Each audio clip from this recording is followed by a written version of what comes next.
올해는 이 가을 단풍을 제대로 느껴보지 못한 채 겨울의 문턱에 들어선 것 같습니다. 한적한 곳을 거닐거나 강변을 산책할 때 쉽게 접할 수 있는 것이 바로 코스모스인데요.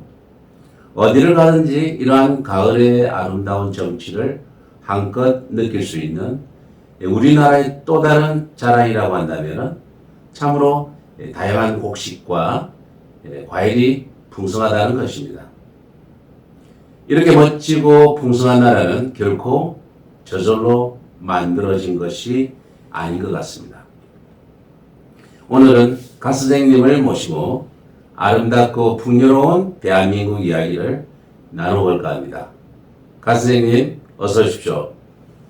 반갑습니다. 바쁘신데 시간을 내주셔서 감사합니다. 우선 이 자리를 통해서 여러분들과 소통하게 되어서 참 기쁘게 생각합니다. 김 박사님의 오프닝 멘트대로 오늘날 우리가 이렇게 풍성하고 아름다운 것을 누릴 수 있는 것은 결코 우연히 조성된 것이 아니라 누군가의 관심과 의도적인 기획인데요. 오늘 이것을 제가 말씀드리려고 하는 아주 야한 이야기의 주제가 되겠습니다. 자, 우리 가 선생님께서 야한 이야기로 하니까 좀 당황스럽기도 하고 궁금해지기도 합니다. 오늘 우리가 함께 나눌 주제가 반역자의 아들과 두 여인의 이야기라고 하셨지 않습니까? 그렇죠. 네, 과연 얼마나 야한지 여러분 끝까지 시청해 주시면 감사하겠습니다. 그러면 궁금한 모든 이야기들은 앞으로 가 선생님을 통해서 여쭤보도록 하겠습니다. 기대 많이 해 주셔도 좋겠습니다.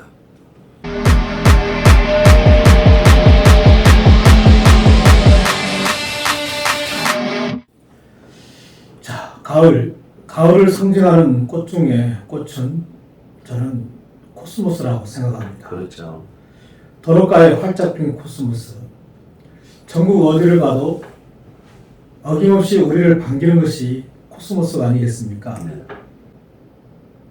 그런데 왜 하필 도로변에 유독 군락지를 이루고 있는지 생각해 본 적이 있습니까? 글쎄요. 저 역시도 이 코스모스를 상당히 좋아합니다. 그리고 구경도 많이 하긴 했고요. 어린 시절 기억으로는 특히 도로를 따라 코스모스가 참 많이 피어 있었던 것 같은데 또 그 당시로는 상당히 인상적이었다고 저는 생각 들거든요. 여기서 코스모스라는 게 이 길가에 버려진 코스모스라는 게 특별한 이유가 있었나요? 당시에는? 아마 우리 모두가 그렇게 생각할 것입니다. 자, 이제부터는 코스모스 하면 우장춘 하면 가을의 정취를 풍성하게 해준 육종학자 우장춘 박사를 꼭 기억해 주시기를 바랍니다. 자, 그럼 여기서 우장춘 박사님이라고 한다면은 제가 알고 있는 그 씨 없는 수박으로 뭐 당시 농가의 육종의 어떤 품질이라든지 또 우수성을 소개했다는 그 우장춘 박사님이신가요? 네, 그렇습니다. 잠시 과거로 거슬러 올라가 보도록 하겠습니다. 지금의 국토교통부의 장신이라고 할 수 있는 교통부의 고위 간부가 1950년대 어느 날 불쑥 부산 온천장에 있는 동네 시험장을 찾아왔답니다. 그리고는 대뜸 오 박사에게 한다는 말이 전국의 기차 선로 연변이나 도로변을 미화 사업을 했으면 하는데 돈 안 들이고 미화 작업을 할 수 있는 무슨 묘안이 없겠냐 그렇게 묻더랍니다. 잠시 생각한 오 박사는 그러면 코스모스 씨를 뿌려보라 그렇게 권유했다고 합니다. 그 이유가 뭐냐 하면 코스모스는 씨를 한 번만 뿌려놓으면 씨가 많이 생기고 또 번식력이 매우 강하다고 합니다. 또 그리고 그 코스모스에는 강한 독성이 있다고 제가 들었는데. 그렇죠. 그 독성이 있어서 소나 돼지 등 짐승들이 먹지 못하기 때문에 농민들이 배회관리도 없어서 제일 좋을 것이라고 그렇게 추천했다고 합니다. 자, 이렇게 해서 넓은 도로변이나 기차 선로 연변에 코스모스가 한들한들 피게 된 배경이 되겠습니다. 평소에 늘 봐왔던 코스모스도 나름의 사연이 있다는 것을 오늘 처음 알게 되었습니다. 많은 분들께서도 우장춘이라는 분을 한 번쯤 들어보셨을 텐데 어떤 분이신지 좀 소개해 주시겠습니까? 우장춘 박사는 을미 사변에 가담하여 일본으로 망명한 우범선의 아들인데요. 1898년 일본에서 일본인 어머니를 통해서 출생했습니다. 그리고 동경제국대학 농업실과를 졸업하고 시험장에 취직해서 연구 생활을 하면서 총 19편의 논문을 발표했습니다. 특히 우장춘 박사를 유명하게 만든 것이 있는데요. 브라카 속에서 유체의 실험적 합성과 수정의 독특한 양식과 연계된 개론 분석이라는 논문입니다. 자, 이 논문이 보통이 아닌 것이 바로 다윈의 진화론을 수정 보완하겠다고 합니다. 속칭 우박사의 정의 합성 논문이라 부르는데 이 논문은 이 육종 분야의 연구의 효시가 되었고 해외에서도 많은 연구가 이루어지고 있다고 합니다. 저도 그 우장춘 박사님과 관련해서 인터넷 검색을 해보니까 일본에서도 지금 젊은이들이 우장춘 박사의 그 성과를 가지고 아직도 후속 연구를 계속하고 있다는 기사를 본 적이 있거든요. 그만큼 이 우 박사님의 그 어떤 연구의 깊이라는 게 후세에 많은 영향을 미치고 있다. 그런 생각이 좀 들기도 합니다. 그렇죠. 그리고 또 하나는 페투니아에 있어서의 중변화 유전이라는 논문인데요. 특히 서양인들이 무척 좋아하는 페투니아 꽃을 100% 겹꽃이 되도록 종자를 육종하는 방법을 밝힌 것이라고 합니다. 그러니까 잎사귀가 두 장이 이렇게 꽃잎이 두 장으로 겹쳐서 나온다는 말씀이시죠? 그렇죠. 그래서 이 꽃을 미국 사람들은 일명 우박사의 꽃이라고 그렇게 부르고 있다고 합니다. 자, 이렇게 훌륭한 농학자가 비록 조선인 아버지와 이 일본인 어머니 사이에서 태어난 혼혈이지 않습니까? 또 한편으로 보면 또 일본에서 충분히 부귀영화를 꿈꿀 수 있었을 텐데 굳이 해방 후 어수선한 조선으로 방북한 이유가 무엇인지 좀 궁금해지는데요. 우리는 우리 역사를 특히 한일 역사를 선과 악의 논리로 보다 보니까 역사의 중요한 변곡점을 묻어버리거나 또는 악의적으로 왜곡하는 경우가 허다합니다. 먼저 해방 후 우리나라의 농업 사정에 대해서 한번 살펴볼 필요가 있습니다. 자, 갑자기 해방이 되었습니다. 그래서 농가에는 이 종자의 품귀 현상은 매우 심각한 문제가 되었습니다. 자, 해방된 조선의 농업은 젖줄이 끊긴 아이처럼 피폐해지기 시작했는데요. 왜냐하면 일본은 식민 정책에 따라서 품질과 생산성을 유지할 수 있는 종자는 조선에서 생산하지 않고 일본에서만 생산하여 조선에 공급을 했거든요. 그만큼 중요하게 여겼다는 말씀이기도 하네요. 그렇죠? 그렇죠. 자, 그러다 보니까 해방과 더불어서 일본과 우리나라는 국교가 단절이 됩니다.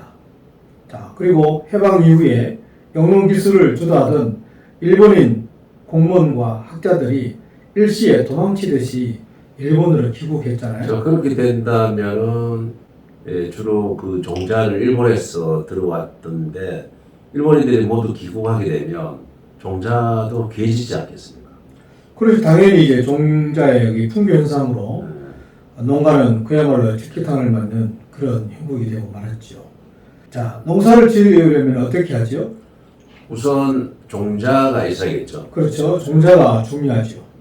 자, 아무리 어려워도 종자 없이 농사를 지을 수가 없습니다. 맞습니다. 밀수를 통해서 유입하는 종자는 가계에 큰 부담이 되었습니다.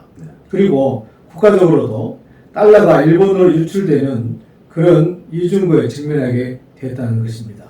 자, 이런 해방 직후 우리 국내 사정을 감안하고 1945년 8월 15일 해방이 되자 우장춘은 조국에 가서 열악한 농업을 계몽하고 봉사하려는 마음이 있다는 이 화국의 뜻을 고국에 전달을 합니다. 그렇다면 이 우장춘 박사님이 이제 한국으로 귀환한다라는 소식은 엄청나게 많은 그 분들이 마치 그 한여름에 소낙비를 기다리는 듯한 그런 느낌이었을 것 같은데요.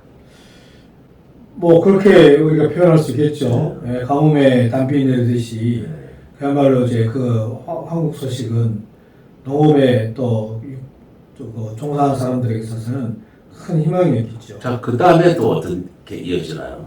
자, 그래서 이제 1950년 3월 8일 38회 귀국선을 타고 부산항에 드디어 도착을 합니다. 자, 우장춘 박사 화국추진위원회에서는 환영식을 동네 온천장에서 했고, 자, 우 박사는 그 환영사에 대해서 답사를 이렇게 했다고 합니다. 첫 번째 내용은 환영해 주셔서 고맙다는 것과, 두 번째, 자기는 어머니 나라인 일본을 위해서 일본이 못지않게 일을 했다. 이제는 아버지 나라인 나의 조국을 위해서 일하겠다. 이렇게 이야기했고, 그리고 마지막으로 자기의 뼈를 이 조국에 묻을 것이라고 자신의 굳은 의지를 그렇게 피력을 했습니다. 대단하시네요. 이 조국의 혜택을 고사하고 을미사변에 가당한 반역자의 아들이지 않습니까? 그렇죠. 또 일본인 어머니 손이 자라면서 오히려 일본의 혜택을 누려왔는데 어떻게 아버지가 역적이 된 나라를 자기의 조국으로 삼고 이 조국을 위해서 자신 뼈를 묻겠다는 것이 저로서는 이건 아무나 할 수 없는 말이 아닐까 그런 생각이 좀 듭니다. 저도 이 대목을 접할 때마다 우장춘 박사의 정신 앞에 고개가 절로 숙여집니다. 소위 민주안이 거꾸로 8.15 유공자라며 온갖 특혜와 기득권을 주장하는 자들은 역사 앞에 정말 부끄러워해야 할 것입니다. 도대체 그들은 왜 그럴까요?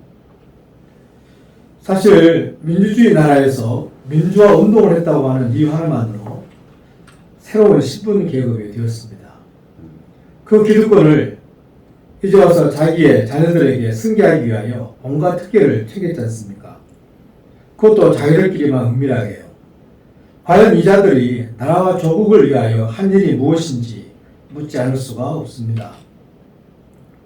자, 우리나라는 자유민주주의 체제였기 때문에 데모도 할 수 있었고, 네. 나라의 경제 발전과 또 교육의 혜택이 있었기 때문에 그들은 풍요롭게 누릴 것은 다 누렸단 말입니다. 그렇죠.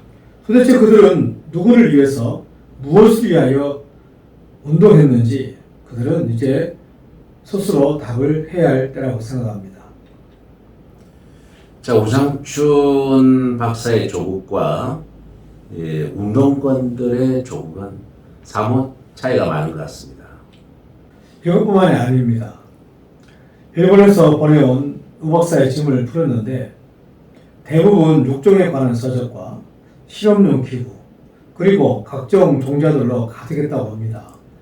모두가 한국에 오기 전에 우 박사가 일본에서 새로 산 물건들이었다는 것이죠. 보통 이삿집이라면 살림이 대부분이지 않습니까? 그렇죠. 대단하시네요. 우장춘 박사가 귀국한다니까 혹시라도 일본에서 후원을 받지는 않았나요? 한번 들어보시기 바랍니다. 일본에서는 우장춘 박사가 한국에 가려고 하니까 일본인이라고 가지 못하기까지 했어요. 그러니 일본에서 어떤 후원을 받았거나 독재가 통해서 많은 어떤 협찬을 받은 것은 우리가 아닙니다. 당시 우 박사 귀국 추진위원회에서는 일본에 남게 될 가족, 그의 부인과 이남 사내의 생활비를 약 100만 엔을 보냈다고 합니다. 당시로서는 엄청나게 큰 돈이죠. 그렇죠. 100만 엔 같은 큰 돈이죠. 우 박사는 그 돈으로 한국에서 연구할 때 필요한 그런 도서와 기자재, 종자를 사가지고 왔다는 것입니다. 보통 이 가장이라면 지금 이남 사녀라고 하시잖아요.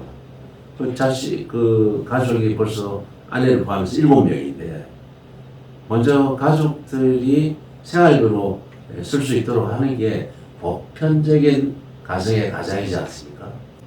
그것이 보통인데 되려 오 박사는 일본에 남아있는 가족들을 걱정하는 주변 사람들에게 그들을 오히려 위로했다고 합니다. 가족들은 어떻게든지 살림을 꾸려갈 것이다. 그렇게 이야기했다고 해요. 참 대단하십니다. 그리고 우리가 알고 있는 이 반역자의 우범선의 아들 우장춘에겐 가족보다 조국이 먼저였다는 것을 알 수 있습니다.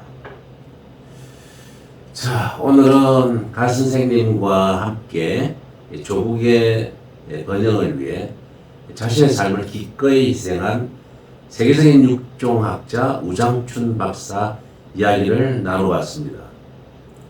지금 우리는 국가가 나를 위해 무엇을 했는지 묻지 말고 나는 국가를 위해 무엇을 하고 있는지 한 번쯤 생각해 봤으면 좋겠습니다.